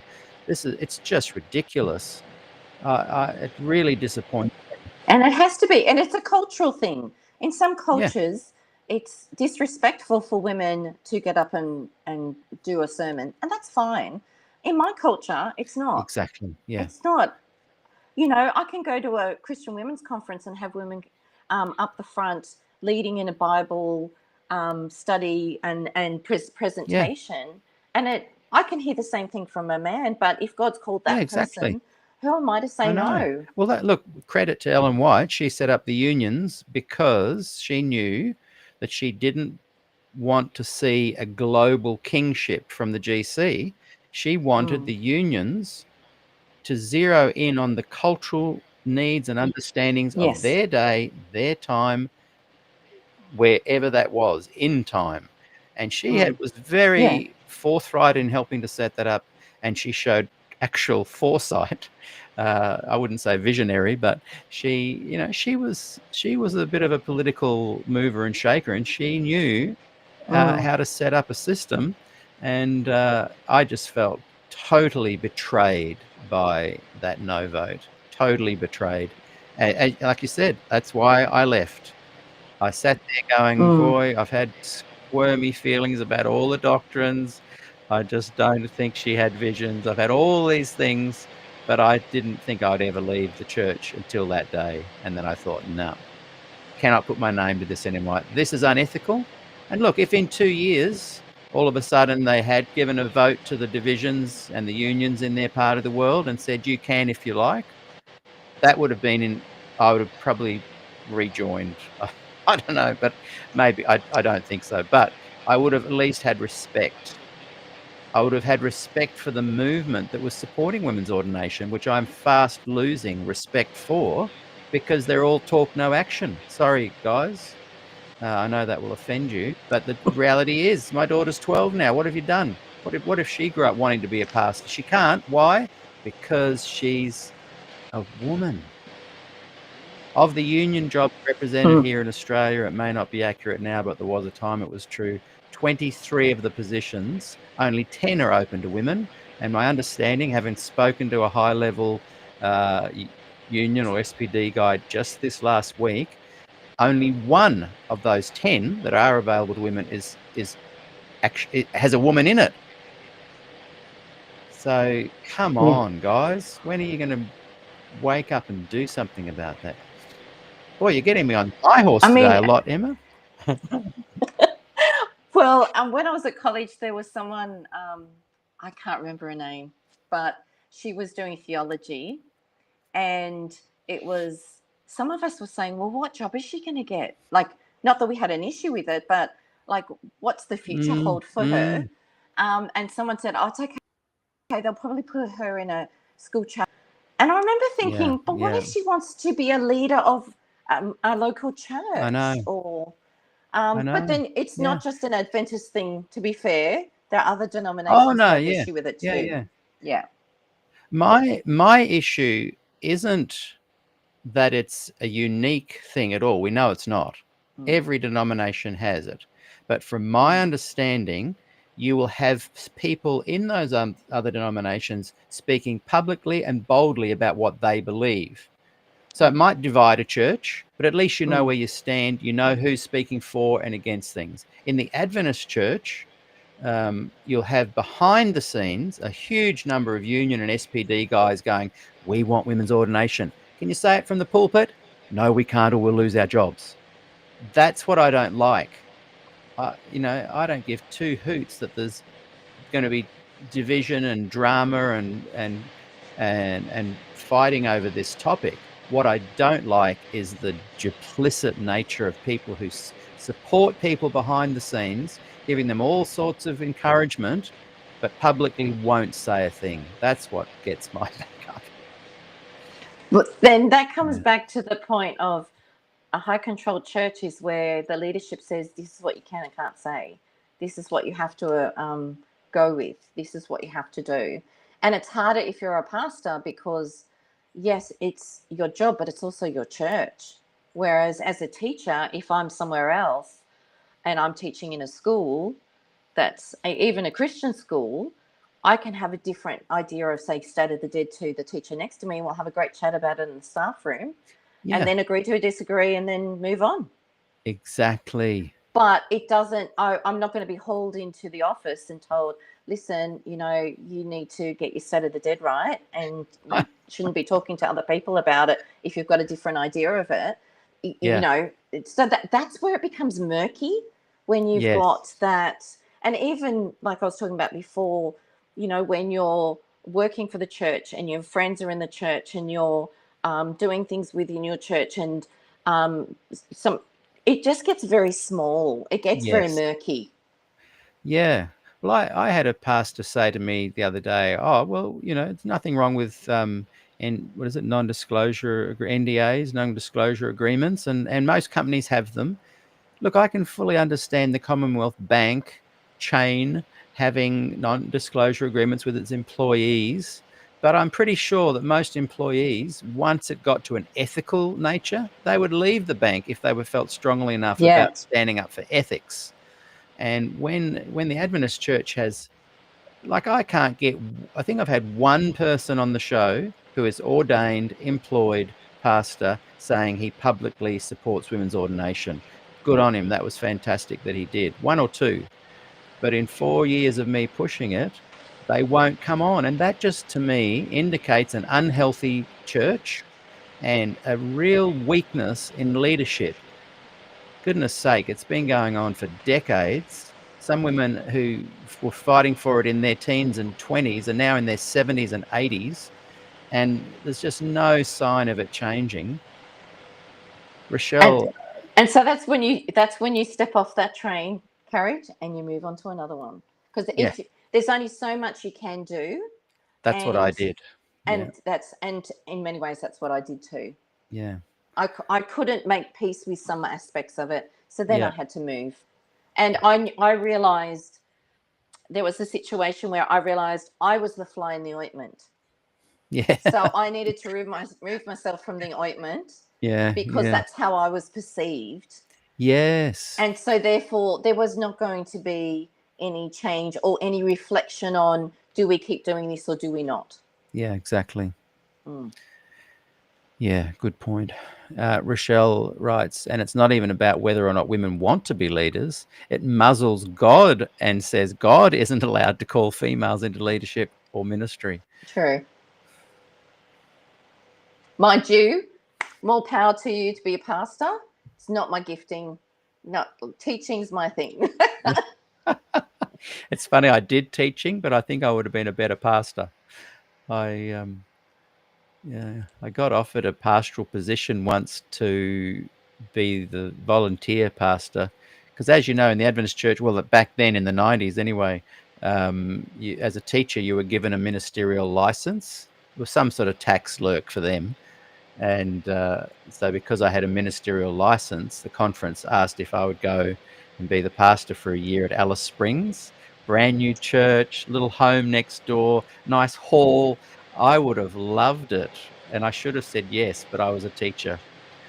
But I I would have actually loved it. I would have done bush dances, barbecues, had guest speakers in every week. Yeah, Not bush I don't think dancing, no, movement to music. barn night. Sorry, barn nights, bush aerobics. Yeah, that's it. I think I did a few for you at your church there down at what was it called? Kellyville, Yeah, it was with the school. It was Castle with the Hill, school wasn't at it? That Castle was it yeah, Castle Hill? it's called it's Hills. It's Hills, Yeah, I can't Adventist remember. College. That's Yeah, it right. was a while ago That's right. now. That's right. Yeah, yeah. They were good times. Mm. So, yeah, I often people are called to do what they, I think, will love doing. Actually, I don't, like you said earlier, I don't think God calls people to make their lives more complex. Doesn't mean to make it more easy. Not saying that. No. But I think, there's like Glenn Lowe's just watching, and he writes here that his great auntie Alice Lowe was muzzled her whole life. Glenn and I went to school together, and I guess in many ways in an era where we thought things were going to change by the time we were old, and now we're in our 60s. It hasn't changed. It's worse than ever. And when just back to this idea of being called to something. If a pastor is truly called to the ministry, sure, they're going to have real challenges and struggles. But if you're starting to feel all burned out and I can't take it and I can't cope with it, I'd be rethinking if you actually were called to the job.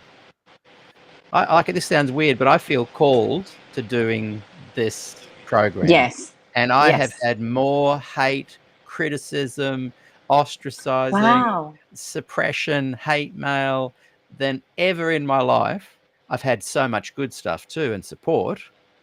And I'm happy as a pig in mud. I could do this every day for 10 hours a day. So when you really feel it's something no matter how hard it is, the challenge, there's something that lights your fire every day to get up and do it. So, yeah. It's interesting you say that, actually, because I had a family member go, "Oh, you sure you want to do this interview with Peter? Because there could be some backlash." And I said, "But you have to understand, I'm at an age now where I couldn't give a flying fig. If you don't like what I say, you don't like what I say." Yeah, I love that. And you have to, And you know what? You have to get to that point in life, I think. If you're like, I think that's one of God's greatest gifts, is just give you the ability to let stuff just be water off a duck's back. Because otherwise your life, you're not living for your purpose. You're living for other people. You'll come to your grave, you come to your last day of living, and you'll realize you've been an actor on a stage all your life. I'd rather be true to myself, my own person, warts and all, and just go, at least I was trying to be my authentic self, not what other people wanted me to be. And it's interesting because growing up, I saw a lot of mask wearing. Yes.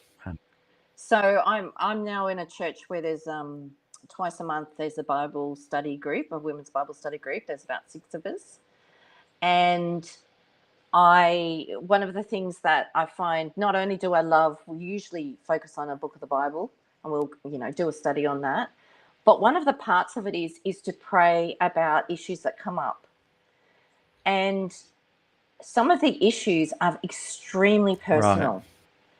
And it's very much what's said in Bible study and prayed about in Bible study stays in Bible study. And everyone's very respectful of that.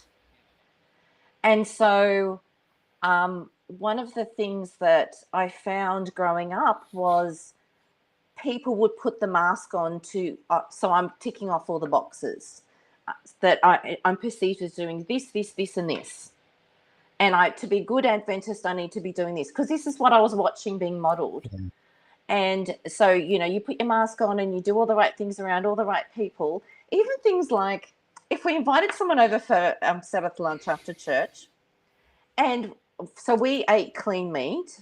We were very particular about what meat we ate, but we ate clean meat. You'd invite another couple over or another family who also ate clean meat, but everything was vegetarian for that meal because it was because that's the meal. You That's what knew you that they did. would potentially be put out, Like, knowing that you ate some clean that was meat.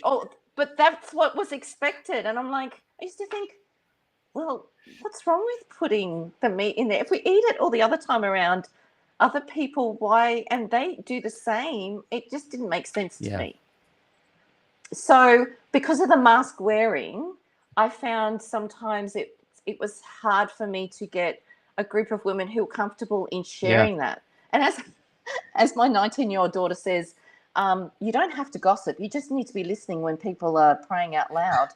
And then you hear everyone else's business, which she actually heard someone praying for someone else in the sin that they were struggling with. And she said, I was like, what?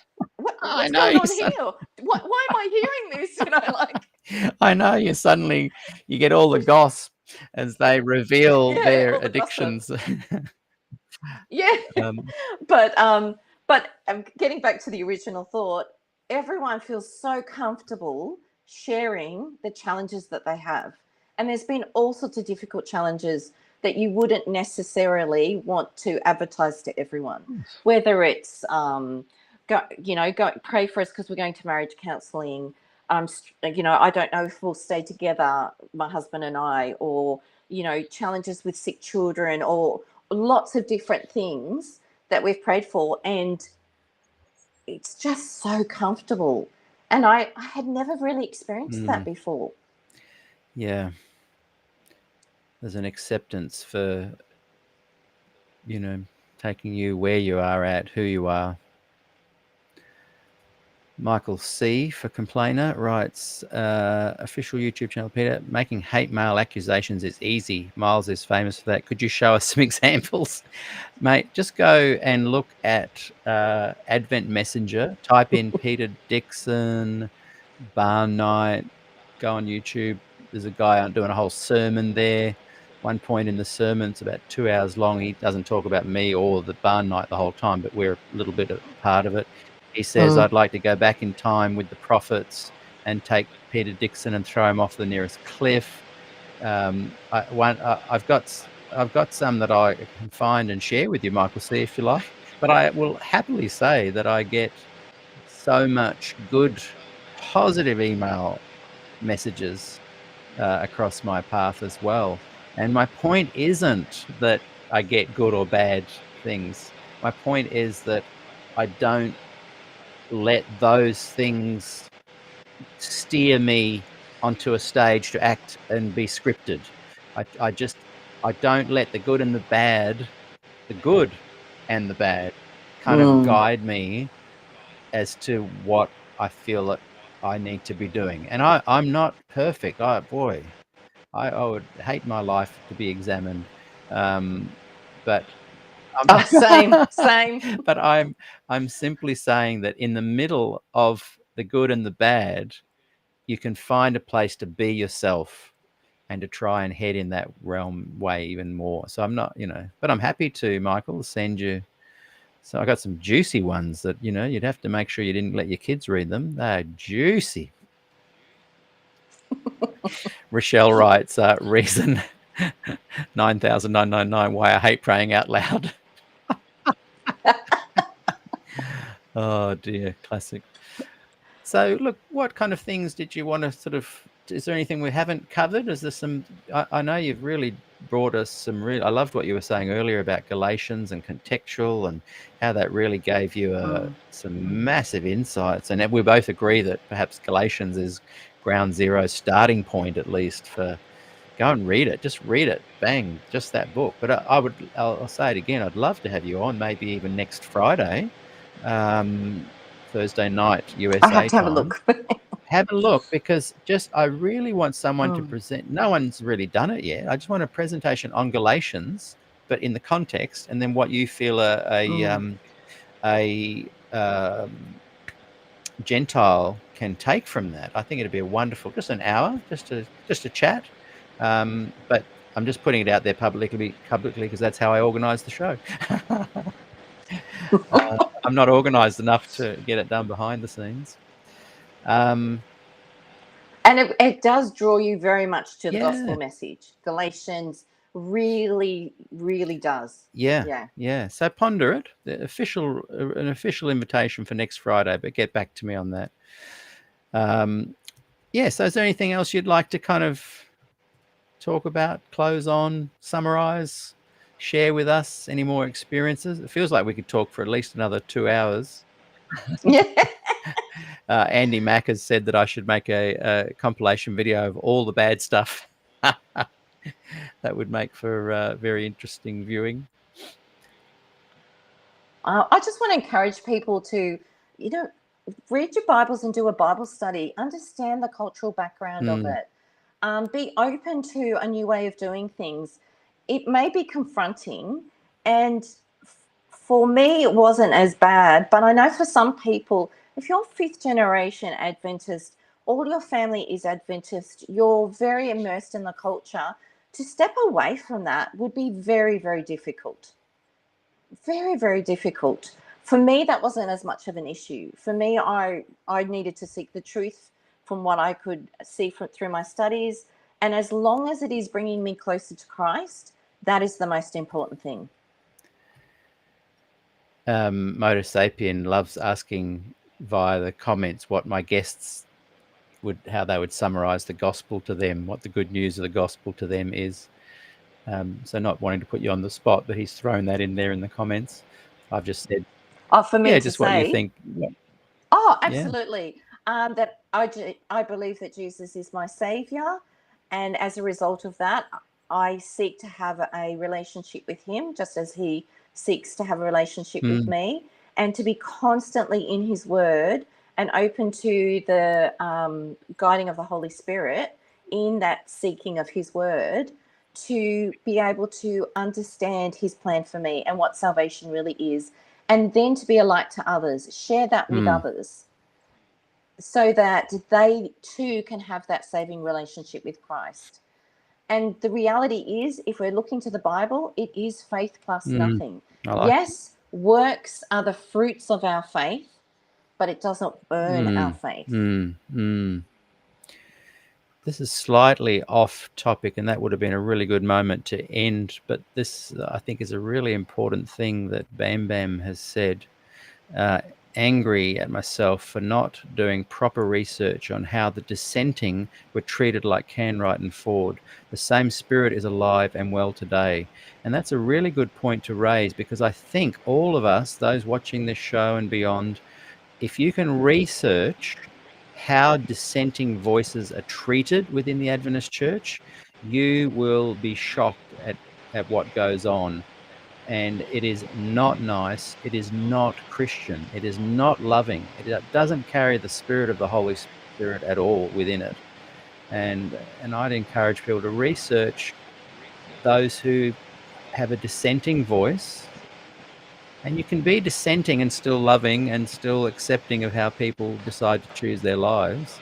But just look how people like Canright and Ford and hundreds of others have been treated. I think it's important to just take a look at that, because you'll see the underbelly of Adventist apologists, and you won't be happy with what you've seen. And you can add Walter Ray to Walter that. Ray, yes, so many. I'm not comfortable with what's happened with those men and what's happened towards them. To me, that's not Christian. There are Christian ways to deal with disagreement. Yeah, even now, where you'll notice in comments, occasionally people will say things like, "Oh, Peter, you're obsessed," or, "Oh, you're still banging on about this," or, "You've got an axe to grind." Whenever I say, well, look, come on the program and just say what it is you disagree with. Let's talk about the points, the claims, the issues. None of them do. They're great at being the little sideline snipers, but when you say, come on and let's talk about it, they run to the hills. I'm yet to really see an Adventist apologist come on and actually have a proper discussion about the views, the claims, the issues. And I think that's the very fact that happens within the Adventist Church way more than other denominations. But that's telling, I think. And which is sad because there's some really wonderful pastors. The last church, Adventist church I went to, one of the hardest parts of leaving was the pastor. He was just such an amazing Yeah, man. And there are so many Adventist pastors and leaders that I really yeah, admire. It's just a shame that these other leaders taint it in very unchristian behaviour. yeah. So And true. it does go out into other Yeah, areas of the church and employment and yeah, everything, which is really yeah. sad. But not No, everyone's like that. I would say that Not, most of my best friends are Adventist pastors. We have the best yeah. conversations, and isn't it hard teasing that we have to keep making these little caveats that we're not attacking the person, we're not attacking Mm, individuals, we're not attacking people deciding to believe. We're simply saying there's some issues here that need to be discussed, and observing that very few people want to discuss them. And when they do, they'll tend mm, to try and ad hominem attack instead of chat about the issues. And that mm, simply is revealing a problem, an unhealthy one for a mm, system and a movement to have. I mean, books like this, The Ostriches and Canaries by Gilbert Valentine, is just gold. And he's an Adventist and he chooses to stay in the church. But this book has done more for me in helping me confirm I'm glad I left than any other book. So these guys are brilliant, and they offer so much important material into the church. So people like him, don't leave. Please keep writing books like this. yeah. David writes, thank you, Peter and Emma, for this discussion. God bless you both. Deanna writes, enjoyed this show. Good discussion. And yeah, there's lots of great comments there. Well, I think we might leave it there for today. Any Sure. closing words just to leave us with? And I would love to have you back. I feel like we've only just begun this discussion, this conversation. I just pray for everyone that they keep seeking and maturing in their Christian experience and their journey. That's what I want for Yeah, people. yeah, fantastic. And well, look, thank you so much, Emma. Are you still there? Or is it for? Oh, yeah, you're I still know there. I'm here. That's good. I'm just going to quickly write back to Rochelle. She said that we should start a. Can you read that out? My glasses are It just. says, maybe you should start a Zoom book club where we can read through these books and others who can't find copies can listen. That's good. That's a great idea. Hey, Yeah. Rochelle, maybe you can be in charge of the SDAQ&A book club. There's a new title and role for someone. Hey, thanks, Emma. Thank you so Thank much for you. coming on the program today. I've absolutely loved our discussion, and I look forward to more. If you're free tomorrow, join us. Rodrigo Custodio is on at Yes. the new time, 1:00 New South Wales, Thursday, and Wednesday night, 6 p.m. Pacific time. The rest of you can work out the other times. But he will be doing 7 more questions to ask your local pastor. His last one was incredible, and this will be informative. So hopefully you're watching and can Yeah. contribute in the comments like I know you've done so well in the past. And I just want to encourage people to keep watching Peter. And there's so much that I have learned that it's amazing how the Holy Spirit brings information to you at the time that you're meant to have it. And there have been times I've looked into things and then you will do a show on something and it's almost like, well, it's divine intervention. It just is. It's a special synchronicity. Yeah. Yeah. So, thank you for a job well done, Peter. I Thank really you. appreciate your work. Emma, I really appreciate that. And until next time, see you all later. Bye.